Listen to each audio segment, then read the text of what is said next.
Hello friends, welcome to maths in depth. दोस्तों, इस video lecture में हम डिस्कस करेंगे कि एसजेएफ जो टेक्निक था, जो हम एक्चुअली में प्रैक्टिकली यूज नहीं कर सकते बिकॉज हमें एग्जैक्ट किसी भी प्रोसेस का बर्स्ट टाइम नहीं पता होता, फिर भी हम क्या बर्स्ट टाइम प्रिडिक्ट कर सकते हैं क्या? तो जो प्रिडिक्शन टेक्निक लोगों ने सोचा है उसके बारे में हम डिस्कस करेंगे कि कौन कौन सी प्रिडिक्शन टेक्निक बनाई गई है और वो काम कैसे करती है। तो दोस्तों, अगर हम लोग प्रिडिक्शन टेक्निक की बात करें, यानी हम लोग कैसे प्रिडिक्ट कर सकते हैं कि कोई प्रोसेस अप्रॉक्सीमेटली कितना टाइम ले सकता है सीपीयू पे, तो इस टेक्निक्स जो भी हमारे पास टेक्निक्स है उसे हम दो पार्ट में क्लासीफाई कर सकते हैं। एक है हमारे पास स्टैटिक और दूसरा है डायनामिक।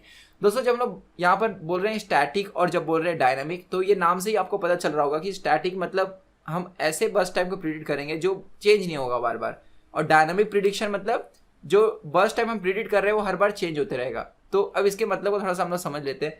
दोस्तों, स्टैटिक टेक्निक्स में बेसिकली हम ये देखते हैं प्रोसेस जो भी हम जिस भी प्रोसेस के बर्स्ट टाइम को प्रिडिक्ट करना चाहते हैं उसकी हम कुछ प्रॉपर्टीज को ऑब्जर्व करते हैं। मतलब वो प्रोसेस किस टाइप का है, वो प्रोसेस का साइज क्या है। तो हम लोग ऐसा देखते हैं कि भाई ये पर्टिकुलर फलाना प्रोसेस जो है ये सपोज 500 केबी का है और फ्यूचर में 500 केबी के आसपास जितने प्रोसेस आए थे उन्हें 10 मिली सेकेंड लगा था, इसलिए ये प्रोसेस को भी लगभग 10 मिली सेकेंड ही लगेगा। तो इस तरह साइज देखकर प्रिडिक्शन की जा सकती है, लेकिन ये हमेशा एक्यूरेट नहीं होगा। वैसे दोस्तों, हम इस तरह भी प्रिडिक्ट कर सकते हैं कि प्रोसेस का टाइप क्या है, कि प्रोसेस यूजर प्रोसेस है कि ऑपरेटिंग सिस्टम का प्रोसेस है, यूजर प्रोसेस में भी कौन सा प्रोसेस है, डायरेक्टली इंटरेक्ट करने वाला प्रोसेस है कि बैकग्राउंड का प्रोसेस है।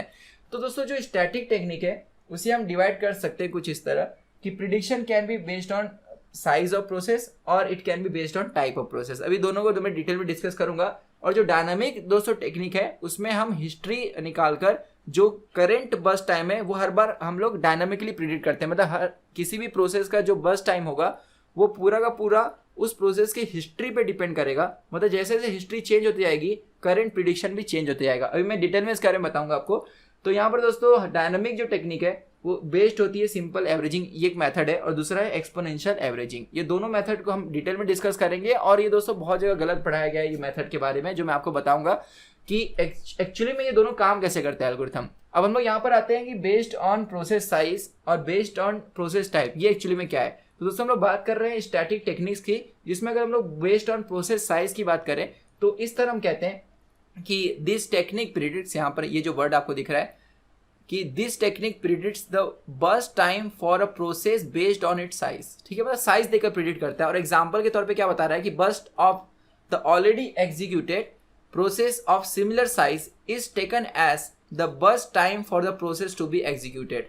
मतलब उसी प्रोसेस के सिमिलर साइज में जो पास्ट में आ चुके हैं उतना ही लगभग इसके भी लगेगा, ऐसा हम अज्यूम करते हैं। तो एग्जाम्पल के तौर पर अगर हम लोग बताएं तो एग्जाम्पल के लिए अगर हमारे पास कोई प्रोसेस है 500 केबी का और वो 10 यूनिट टाइम पास्ट में ले चुका है, इसलिए दोस्तों फ्यूचर में अगर कोई प्रोसेस अराउंड 500 केबी आता है तो उसे भी 10 यूनिट्स ऑफ टाइम लगेगा, ऐसा हम अज्यूम करेंगे। ठीक है, सो यहाँ पर दोस्तों आपने नोट किया होगा कि यार ये प्रिडिक्शन हमेशा एक्यूरेटली काम नहीं करेगा। ऑब्वियसली यार सिर्फ साइज के बेस पे आप थोड़ी ना बता सकते हो कोई प्रोसेस कितना टाइम लेगा।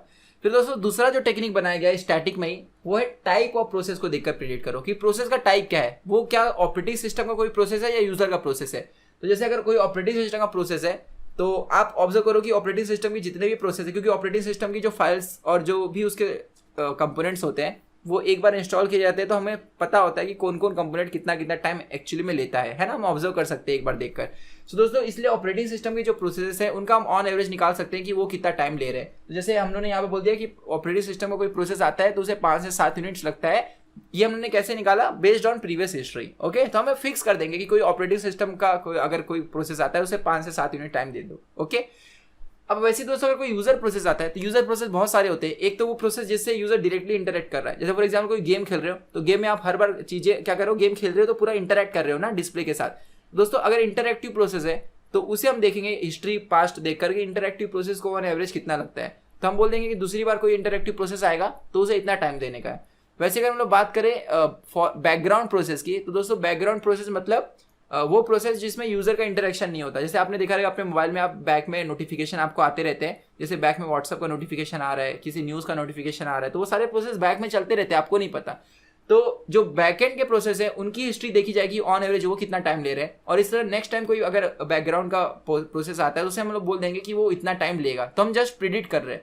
तो यहाँ पर जो हम लोग ऐसा बोल सकते हैं, अगर कोई इंटरएक्टिव, जिसे हम फोरग्राउंड प्रोसेस भी कह सकते हैं, अगर कोई फोरग्राउंड और इंटरएक्टिव प्रोसेस आता है तो 5 से 10 यूनिट्स टाइम लेगा, 5 to 10, या कोई बैकग्राउंड आता है तो 15 से 20 यूनिट लेगा। ये मैं 15 से 20 और ये कैसे निकाला, हिस्ट्री को देखकर कि पीछे ये इतना इतना टाइम पास्ट में ले रहे थे। ओके, तो आई होप दोस्तों आपको ये समझ में आया होगा कि स्टैटिक टेक्निक कैसे काम करती है। तो आइए अब हम लोग डिस्कस करते हैं कि जो डायनामिक प्रिडिक्शन है ये कैसे काम करता है।